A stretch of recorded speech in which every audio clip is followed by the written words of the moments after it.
The reason we've been talking about Aleister Crowley again is because the WikiLeaks unveiled that there are a very large number of very powerful politicians in Washington, D.C. who are practitioners of OTO or Thelema, the religion based on the writings and teachings of Aleister Crowley. There was some super dark stuff, spirit cooking, right out of the pages of the writings of Aleister Crowley. Spirit cooking, since you mentioned that. And Babylon working. Again, the WikiLeaks, a lot of us remember those were where her emails were released, and there was a lot of dark stuff. Spirit cooking, who mentioned that in there? Yeah, so now Julian Assange started WikiLeaks, years ago, but it was in 2015, 2016 that these giant dumps of personal emails taken right off of government servers, so some of these are being leaked, that somehow they're getting access to them through intelligence agents that are feeding them this information.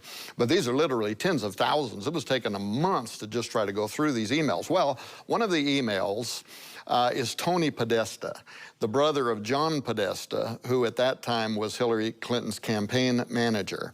And in this email, he says, "Hey, John, Marina wants to know." And by the way these emails were written shows you that these people all knew each other. They all fellowshipped, if you want to use that term, together. Because it's not like he's saying, "Hey, I'd like to introduce you to a woman that I know." It's not like that at all. John, Marina wants to know, Marina Abramovic is her full name.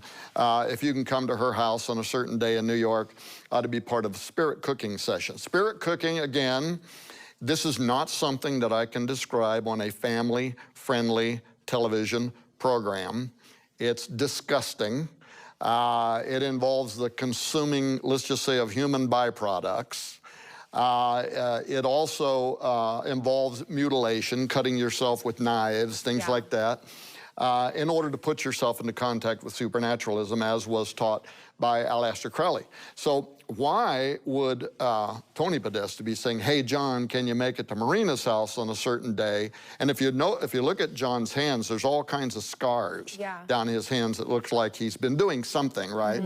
Where he's been mutilating himself. Well, John gave a big tell on this, John Podesta, in that in one of his emails, he holds up his hands and he has drawn the number 14 on one hand and a picture of a fish on his other hand, and he sends it to his private email group. I don't know how many people are in that group. It must have been a large number, but it's going across a government server, right?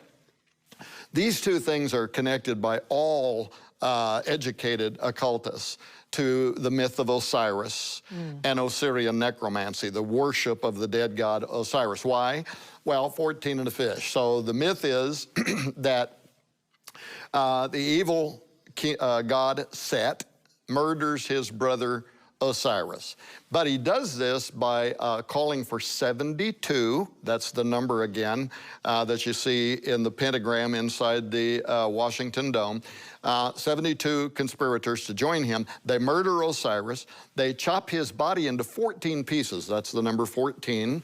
They throw those pieces into the Nile River. His sister wife, Isis, she searches the banks of the Nile. She's able to recover 13 of the 14 pieces. The missing piece is his phallus, which has been swallowed by a fish. That's the reason for the fish, right? Wow. But she takes his corpse, puts it all back together magically, creates an obelisk in the same form as the one you see called the Washington Monument in Washington, D.C., a magical obelisk, which she affixes to his ithyphallic corpse.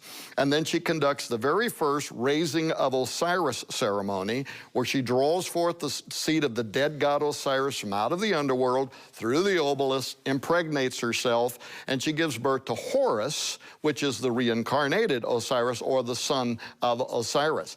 Why were they doing that? Well, again, we totally will run out of time on this one program to talk about this, but it was because they believed under the presidency of Hillary Clinton something else was going to happen.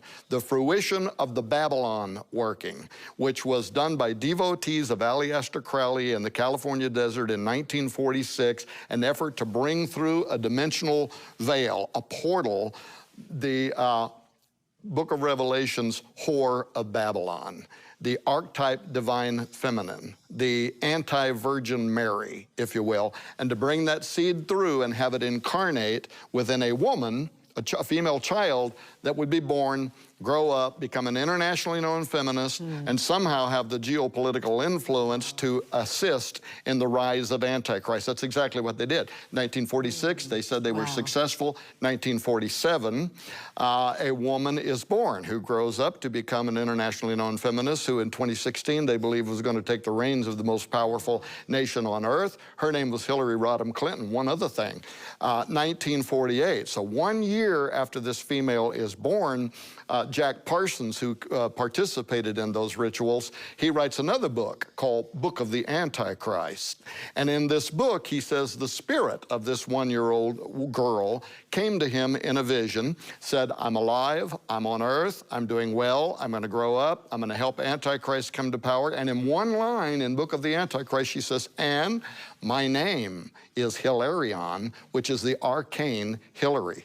And that is the reason why these Aleister Crowley occultists in Washington, D.C. were flashing these signs. Hey, he's coming. The rebirth of the god Osiris is right at the gates. We're going to help him. It's going to be the fulfillment of the prophecy on the Great Seal of the United States of America, and we're all going to get to be part of his administration. Wow.